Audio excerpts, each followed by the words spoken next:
Sean McGregor, Liam O'Rourke and Callum Fraser, three names whispered in fear across Glasgow's streets. They weren't politicians or celebrities. They were the men who built Scotland's most violent underworld feud. Their rise from the crumbling estates to the top of the city's criminal empire lit the fuse for a war that turned neighbourhoods into battlegrounds, left families shattered, and carved a legacy of blood that Scotland has never forgotten. In the late 1990s, Glasgow was a city caught between two worlds. On one side were the remnants of its proud industrial past, the shipyards and factories that once gave thousands of men steady work and purpose. On the other side was a new economy built in the shadows, one that relied on drugs, intimidation, and violence. When the steelworks fell silent and the jobs disappeared, a dangerous vacuum was left behind. Young men with little hope and even less opportunity began to look elsewhere for power and respect, and what they found was the promise of quick money offered by the gangs who ruled the darker corners of the city. At first these groups were small, scattered, and more concerned with petty crime than organized operations. They collected protection money from struggling shopkeepers, sold stolen goods out of car boots, and held sway over dingy pubs where the smoke never cleared. But as the decade moved forward, the drug trade exploded across the United Kingdom, and Glasgow was no exception. Cocaine and heroin flowed into the city, carried through ports and hidden in trucks that slipped past customs. The gangs saw their chance and seized it. Suddenly what had been turf wars fought with fists and knives escalated into battles over millions of pounds in illicit profit. Territory became everything. Each street, each housing scheme, each crumbling block of flats was marked out like lines on a battlefield. One gang, hardened by years of extortion rackets, expanded aggressively into drug supply. The other, younger and hungrier, pushed back with equal ferocity, determined not to be left behind. Soon the city was carved into invisible borders, policed not by law enforcement but by teenagers carrying blades, ready to shed blood for leaders they had never even met. The violence was calculated, yet always unpredictable. A pub would suddenly erupt into chaos as masked men stormed inside, swinging bats and leaving a trail of broken bones. Cars parked in the wrong area would be set alight, their charred shells standing as warnings to anyone who dared cross the line. Nightclubs that once promised escape and music turned into battlegrounds, where bouncers and bartenders worked under the orders of whichever gang claimed ownership that week. The underworld was tightening its grip on every aspect of city life, and ordinary families lived in fear of becoming collateral damage. The police tried to contain the unrest, but every step forward was met with 2 steps back. Witnesses refused to speak, knowing what happened to those who cooperated. Entire communities became silent, not out of loyalty to the gangs, but out of sheer terror. Mothers warned their sons not to walk down certain streets after dark. Fathers told their children to keep their eyes low and never wear certain colors. In a city already weighed down by poverty, fear became an everyday companion. The most striking part of this rise in gang power was how easily young recruits were drawn into the conflict. Boys barely in their teens began running errands for older members, delivering packages, keeping lookout and spreading fear with threats whispered in alleyways. The lure was irresistible. Where schools and social programs failed, the gangs offered money, status and protection. A teenager who had nothing at home could suddenly buy expensive trainers, new clothes and alcohol for his friends, all while being treated like a soldier in a war that seemed bigger than himself. The cost of this so-called respect, however, was steep. Many of those same boys would not live to see their 21st birthday.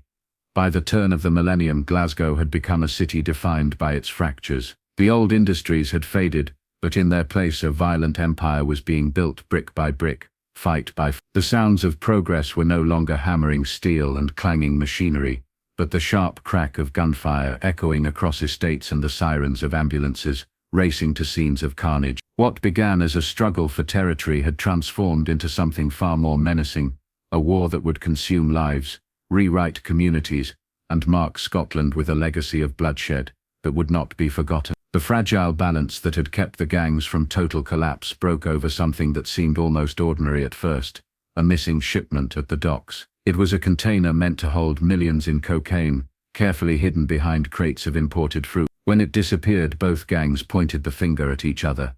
No one wanted to believe it could have been intercepted by customs officers, or lost in transit. To them, it was theft, and theft demanded revenge. What had once been a tense rivalry turned overnight into open warfare. Glasgow, already scarred by poverty and addiction, became the stage for a brutal spectacle of violence.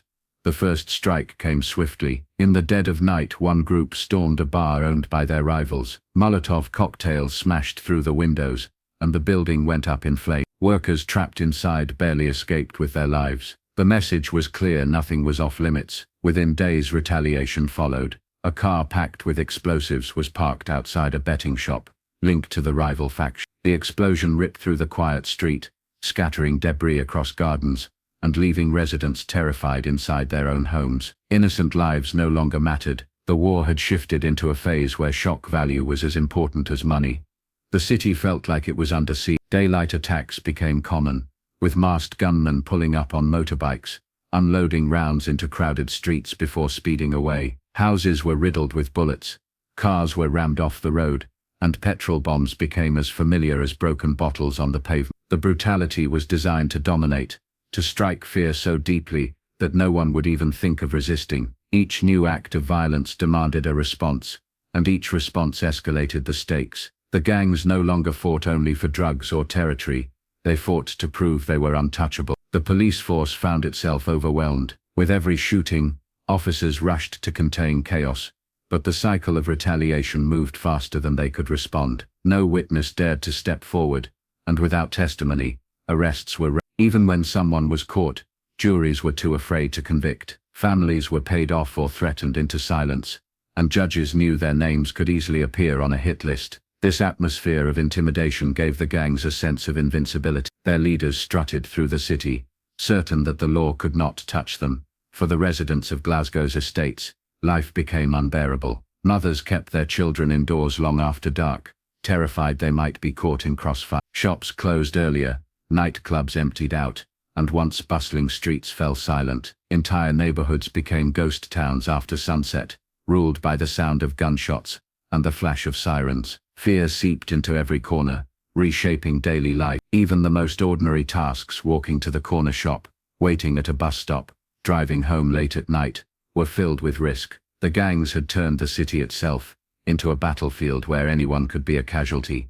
What made the conflict even more chilling was its randomness. One night, a family car parked outside a modest home was set on fire, simply because a cousin was suspected of talking to the wrong people. Another evening, a teenager with no gang ties was beaten, senseless for wearing a jacket similar to one favored by a rival faction. The rules were blurred, and the innocent often paid the price. These acts of chaos weren't mistakes, they were deliberate. They served as reminders that the gangs owned the streets, that no one could feel safe without their permission. By the early 2000s, Glasgow had earned an unwanted title, the crime capital of the United Kingdom. National newspapers splashed headlines about the blood-soaked turf wars, painting a grim portrait of a city drowning in violence. For the gangs, this notoriety was few. They reveled in their infamy, using it as a recruiting tool to lure more young men into their ranks. Every sensational headline meant more power, more fear, and more control. Yet behind the bravado, both sides were locked in a deadly cycle, one that had no clear end, and no real winner. What had started with a missing shipment of cocaine had spiraled into a conflict that seemed unstoppable, a storm of greed and vengeance tearing Glasgow apart piece by piece. As the bloodshed deepened, and the streets grew quieter under the weight of fear, the gangs themselves began to crack from within. On the surface, their leaders still projected strength. They drove expensive cars, flaunted cash, and barked orders as if nothing could touch them. But inside their ranks, something far more dangerous than rival bullets was spreading: distrust. The sheer intensity of the conflict had made loyalty fragile, and men who once would have died for their crews started thinking about survival first. Behind closed doors, whispers of betrayal ran through safe houses and dimly lit pubs. Nobody knew who to trust, and that uncertainty was as deadly as any ambush in the streets. The most devastating blow came not from a rival faction, but from someone who was supposed to be loyal. One of the most trusted lieutenants, a man who had built his reputation on violence and obedience, began working secretly with the police. At first it was small, passing on information about minor drug runs, hinting at storage locations for stolen goods, but it quickly grew into something larger. Through him, police began to map out entire drug routes, identify weapons caches, and track the movements of senior figures who thought they were untouchable. Each raid weakened the gangs, And although the police rarely admitted how they got their leads, suspicions began to spread like wildfire. For the gangs, the realization that an insider was feeding information was catastrophic. Fingers were pointed at anyone who seemed nervous, anyone who avoided eye contact, anyone who had been arrested but released too quickly. Paranoia took root, twisting old friendships into dangerous rivalry. Men who had grown up together on the same estates suddenly turned on each other, convinced that betrayal was only one careless word away. Torture sessions were carried out in basements, demanding confessions that sometimes never came. In their desperation, the gangs began killing their own, and with every execution, the fabric that held them together frayed even more.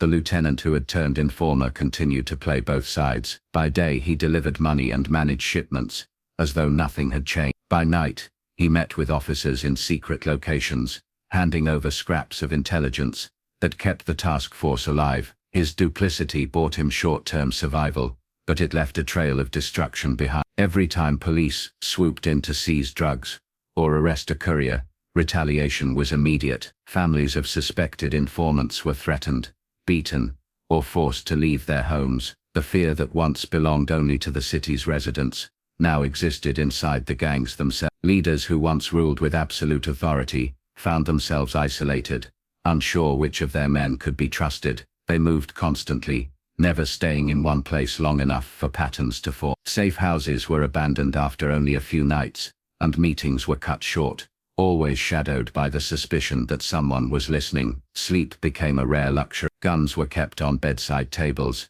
and shadows outside windows sent jolts of panic through hardened criminals who were no longer certain of their own security. The betrayal did more than weaken the gangs, it changed the way they operated. Paranoia made them reckless. Instead of carefully planned attacks, there were rash decisions made in fits of rage. Operations that had once been tightly organized became sloppy. Shipments went missing, money vanished, and mistakes piled up. Every misstep was met with bloodshed, but the cycle of violence no longer followed the logic of territory or profit. It was chaos, pure and uncontrolled, spiraling inward as much as outward. For the police, the betrayal gave them opportunities they had never had before, but it also came with risks. Every leak of information meant another round of killings on the streets. The very thing designed to dismantle the gangs was tearing the city further apart. Bodies appeared in rivers, shallow graves, in the countryside, or dumped in alleyways with brutal efficiency. The message was always the same: betrayal would be punished, and no one was beyond reach. By the height of the war, the lines between enemies and allies had blurred completely. The fight was no longer a simple matter of one side against the other. It had become a maze of suspicions, vendettas, and shifting loyalty. For the people trapped in Glasgow's estates, the gunfire and explosions were terrifying, but what made it worse was knowing that even the gangs themselves no longer knew who stood beside them. The war was consuming itself from the inside, and with each act of betrayal, the city sank deeper into darkness.